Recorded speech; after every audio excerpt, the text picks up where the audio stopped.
আসসালামু আলাইকুম রহমতুল্লাহি ওয়া বারাকাতুহু। কেমন আছেন আপনারা সবাই? আপনাদের সবাইকে স্বাগতম জানাই আমাদের আজকের এই নতুন ভিডিওতে।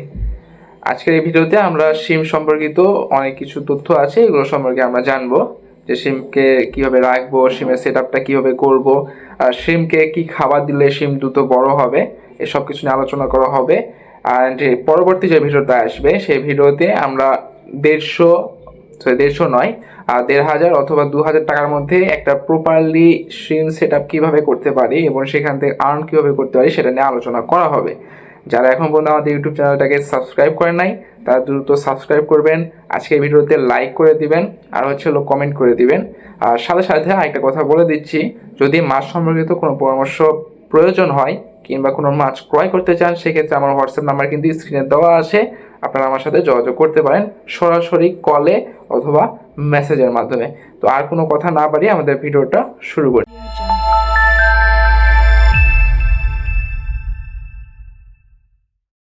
এই যে স্ট্রিমটা রয়েছে বর্তমানে বাংলাদেশে যেই অ্যাকুয়ারিয়ামের স্ট্রিমগুলো রয়েছে, এটা কিন্তু আমরা সম্পর্কে অনেকেই দেখেছি। তো অ্যাকুয়ারিয়ামের স্ট্রিমগুলো কিন্তু কালার কম্বিনেশনটা অনেক সুন্দর, ফায়ার রেড রয়েছে, খুবই দেখতে জোস, তবে দাম কম। আর শিম জাতীয় যেই গুলো মাছ রয়েছে এগুলো কিন্তু খুবই অল্প প্রাইজের মধ্যে আমরা কিন্তু পেয়ে থাকি। যেমন রয়েছে ফায়ার রেড, ব্লু বলেন, তারপরে হচ্ছে ব্ল্যাক বলেন, অরেঞ্জ বলেন। যদি এক্সপেন্সিভের ভিতরে যায় সেক্ষেত্রে ক্রিস্টাল রেড রয়েছে, আর এক্সপেন্সিভ গেলে আরও দামি দামি কিছু শিম্পের ভ্যারাইটি রয়েছে। এখন বিষয়টা হচ্ছে যে অনেকেই শিমটাকে মনে করেন লবস্টারের সাথে তুলনা করে দেন বা ক্রেফিশের সাথে তুলনা করে দেন। আমার নিজের সাথে এরকম হয়েছে। আমি একজনকে আপনার শিম দিয়েছি, উনি ডেলিভারি পাওয়ার পরে আমাকে বলছে, ভাই এই যে এটা দিয়েছেন এটা তো এত অনেক ছোট কেন, এটা কি আপনি বাচ্চা দিয়েছেন আমাকে আমাকে কি ঠকাইছেন? আর বিষয়টা এরকম নয়, শিমের সাইজ সর্বোচ্চ 1 ইঞ্চি হতে পারে, 1 ইঞ্চিও না, 2 সেন্টিমিটার, মানে এতটুকু হতে পারে বা এতটুকু হতে পারে শিম্পের একদম ম্যাক্স সাইজ, যেটা একদম সবথেকে বড় সাইজ বা অ্যাডাল্ট সাইজ, ব্রুট সাইজ। ক্রেফিশের থেকে কিন্তু এটা অনেকটাই ছোট। আপনারা অনেকে এটা গুলাই যান যে ভাই ক্রেফিশের সাইজে তো হওয়ার কথা, বা অনেকে ক্রেফিশ দেখে শিম পারচেস করে নেন, এটা স্বাভাবিক বিষয়, হতেও পারে। আমার সাথেও এটা একবার হয়েছিল, মানে আমি নিজেও যখন কারোর কাছে অর্ডার দিতে গেছিলাম, যখন একদম প্রথম শিম চাষ করা শুরু করি, তখন আমার সাথে এটা হয়েছিল। এখন যেটা হলো পরের বিষয়, সেটা হচ্ছে শিম্পের ক্ষেত্রে আমরা যখন একটা সেট তৈরি করব, আমি আপনাদের বলবো সেট আপটা অবশ্যই আপনারা হয় ককশিটে করেন অথবা যেখানেই করেন করতে পারেন, কোনো সমস্যা নেই। ককশিটে করলে সবথেকে মাস্ট যেটা আর কি মাথায় রাখবেন, ককশিটটা অবশ্যই পলিথিন দিয়ে কিন্তু দিয়ে দিবেন, ঠিক আছে? ভিতরে পলিথিন দিবেন। এর দুটা কারণ, একটা হচ্ছে এই ককশিটটা বিভিন্ন কারণে দেখা যায় যে ড্যামেজ হয়ে গেলে পানি লিক হয়ে যেতে পারে, সেক্ষেত্রে পলিথিন থাকলে কিছু হবে না। অ্যান্ড সেকেন্ডলি, ককশিট থেকে কিন্তু কেমিক্যাল একটা রিয়াকশন হতে পারে, হওয়ার চান্স থাকে, সেক্ষেত্রে আপনার শ্রিম্প হোক, সেক্ষেত্রে আপনার মাছ হোক, সব কিছু মারা যেতে পারে। এই অবস্থায় আপনারা পলি যদি ইউজ করেন, সেক্ষেত্রে শ্রিম্প কিন্তু ডাইরেক্টলি ককশিটের সাথে থাকবে না, একদমই মাঝখানে একটা পর্দা থাকবে, এই পলিথিনের পর্দাটা এই শিমগুলোকে রক্ষা করবে। আর ককশিট কেন দিতে বলছি, কারণ হচ্ছে টেম্পারেচারের একটা বিষয় আছে। পানির ক্ষেত্রে আসি, পানি আপনারা চাইলে পুরনো পানি ইউজ করতে পারেন, তাই বলে এমন না যে পুকুর থেকে পানি তুলে দিবেন, ডোবা থেকে পানি তুলে দিবেন, এরকম কিছু নয়। আপনারা যে পানিটা ইউজ করছেন সেই পানিটা অবশ্যই পুরাতন দিবেন, মিনিমাম 4 দিনের পুরাতন দিবেন পানি। একটু যদি ময়লা হয়, যেমন হচ্ছে আপনার গাপ্পির ট্যাঙ্কে ছিল পানি, সেখান থেকে আপনি যদি তুলে দিতে চান তুলে দিতে পারেন, তবে চেষ্টা করবেন যেই ট্যাঙ্কের মাছগুলো অসুস্থ হয়ে গেছে সেই ট্যাঙ্ক থেকে না দেওয়ার। আমি মনে হয় আপনাদের বোঝাতে পেরেছি যে পানিটা কিভাবে আপনি দিবেন।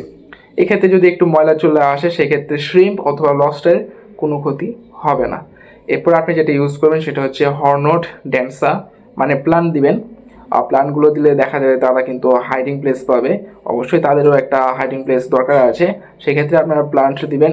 অ্যান্ড এই যে আপনারা যে প্লান্টটা দিবেন, আর প্লান্টটা অবশ্যই দিবেন ভিতরে, এমন কোনো প্লান্ট দেওয়ার কোনো দরকার নাই যেমন ফ্রগ বিট, যেগুলো কিনা পানির উপরে ভেসে থাকে, উপরে স্তরে ভেসে থাকে, এমন কোনো প্লান্ট দেওয়ার আমি মনে করি কোনো দরকার নাই। এরপরে আরও দুটো জিনিস অ্যাড করতে পারেন, দুটার মধ্যে একটাও অ্যাড করতে পারেন বা দুটাই অ্যাড করতে পারেন, কোনো সমস্যা নেই। বাদাম পাতা আর একটা হচ্ছে আপনাদের বাঁশ পাতা, এই দুটো জিনিস কিন্তু আপনারা চাইলে অ্যাড করতে পারেন। এই দুটো জিনিস কেন অ্যাড করবেন? প্রথমত বাদাম পাতা বা বাঁশ পাতা কিন্তু পিএইচের মান, পানির পিএইচের মান কিন্তু একদম লেভেলে রাখবে, সমান লেভেলে রাখবে।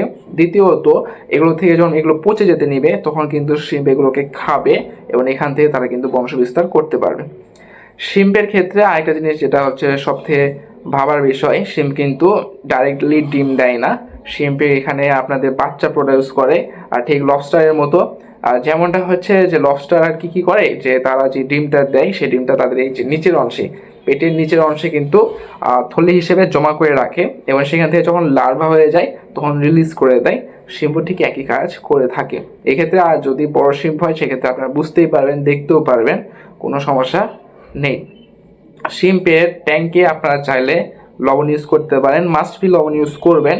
তবে এখানে একটা জিনিস আছে, অনেকে বলেন যে ভাই লবণ ইউজ করা কি সত্যিই দরকার, যদি এই লবণটার কারণে মাছগুলো মারা যায় সেই ক্ষেত্রে কি হবে? এখানে যেটা হলো জিনিস, যে শ্রিম্পের ক্ষেত্রে আপনি লবণ ইউজ করতে পারেন, কোনো নাই, সমস্যা নাই। এর একমাত্র কারণ হচ্ছে যে আমরা গাপ্পির ক্ষেত্রে কিন্তু লবণ ইউজ করি, কিন্তু গাপ্পিও কিন্তু মিঠা পানি দিয়ে একটা মাছ। এর কারণটা হচ্ছে, আপনি একটু ভাবুন, গাপ্পিগুলো কিন্তু আনাই হয়েছিল ড্রেনে দেওয়ার জন্য, এবং বাইরের দেশে কিন্তু ড্রেনের জন্য আর কি গাপ্পিগুলো তৈরি করা হয়েছিল, ঠিক আছে? এখন ড্রেনে কিন্তু এত পরিমাণ লবণ দেওয়া হয় নাই বা এরকম কিছু না, তারা কিন্তু অনেক খারাপ পরিস্থিতিতেই সার্ভাইভ করেছে বা করার জন্যই তাদেরকে আনানো হয়েছিল।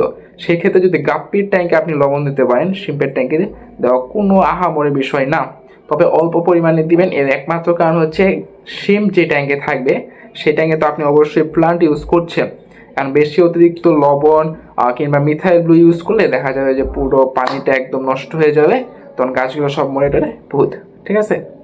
এক্ষেত্রে মিথাইল ব্লু আপনি একদম ইউজ করবেন না, কোনো মেডিসিন ইউজ করতে হবে না, হালকা একটু আপনি লবণ দিতে পারেন। বাইরে থেকে আপনি প্লান্ট যদি নিয়ে আসেন সেক্ষেত্রে কি করবেন, পটাশ পানিতে আপনারা চুবাইয়ে গোসল করে সেক্ষেত্রে আপনি প্লান্টগুলো দিতে পারেন। এখন এই যে আমাদের শিম্পের পুরো সেট আপটা গেল, শিম্পের খাবারের তালিকা নিয়ে একটু আমরা কথা বলি। শিম্পকে আপনারা গাপ্পি মাছে যারা ফার্মার আর কি রয়েছে তারা যে এই পাউডার ফুডটাকে খাওয়ায় আর পানির সাথে মিশিয়ে একটু দোলা দোলা করে ছেড়ে দেয়, ঠিক সেই পাউডার ফুডটা আপনি শিম্পের ক্ষেত্রেও দিতে পারেন বা ক্রেফিশের সাথে দিতে পারেন, খাওয়াতে পারেন। এছাড়া আপনি হচ্ছিল শসা, আপনার হচ্ছে যেই বাসাতে আপনি হাফ বয়েল করে শসাটাকে রিলিজ করে 2-3 ঘন্টা পরে শসাটা তুলে ফেলে দিতে পারেন, এতে ট্যাঙ্ক পরিষ্কার থাকবে, তারাও খেয়ে একদম সুন্দরভাবে তাদের বংশবিস্তার করতে পারবে। এই গেল আমাদের শিম্পের যে বেসিক সকল জিনিসপত্র, সব কিছু গেল। আরেকটা জিনিস একটু বলে দেই, গুরুত্বপূর্ণ কথা, যেই ট্যাঙ্কে আপনি শিম্প আর কি করছেন সেই ট্যাঙ্কে উপরে কিন্তু নেট দিয়ে দিবেন, ঢাকনা হিসেবে নেট দিবেন। আর যদি আপনি অ্যাকোরিয়ামে করেন সেক্ষেত্রে তো অবশ্যই ঢাকনা আছেই, সেই ঢাকনাটা দিয়ে দিবেন। এর একমাত্র কারণ হচ্ছে শিম্প কিন্তু জাম্প করে। দেখবেন যে আপনি 100টা শিম্প নিয়ে রেখে দিয়েছেন আপনার ট্যাঙ্কে, সেটা ককশিট হোক, সেটা ট্যাঙ্ক হোক, অ্যাকোরিয়াম ট্যাঙ্ক হোক, দেখবেন যে একদিন পরে দেখবেন যে এতগুলো শিম্প নাই আর মাটিতে পড়ে আছে বা অন্য কোনো ট্যাঙ্কে যে তারা বসে আছে বা তারা ঘোরাফেরা করছে, বেশিরভাগই দেখবেন যে মারা গেছে। এই ক্ষেত্রে আপনারা অবশ্যই নেট ইউজ করবেন। আমি কিন্তু নিজের নেট ইউজ করি, যার কারণে দেখা যায় শিম বের হয়ে যায় না। আর শিম কিন্তু দ্রুত বংশ বিস্তার করে, আপনি যদি একবার ভালোভাবে কমফোর্টেবল করে রাখতে পারেন সেক্ষেত্রে দেখবেন যে তারা খুব দ্রুত বংশ বিস্তার করছে আর দ্রুত বড় হচ্ছে, যদি খাবার ভালো মতো দিয়ে থাকে। আরেকটা কথা বলে দেই, আপনারা অনেকেই শিম আর কি অর্ডার করেন, শিমটা দেখে অর্ডার করবেন, কালারফুল কিনা এটা অবশ্যই ভিডিওতে দেখে তারপরে অর্ডার করবেন। অনেকেই কিন্তু বলেন যে ভাই ডেলিভারি যখন বয় আমাকে দিয়ে যায় তখন কিন্তু শিম্পের কালার উঠে যায়, অথবা আমি যখন ট্যাঙ্কে রিলিজ করি তখন কিন্তু শিম্পের কালারটা উঠে যায়।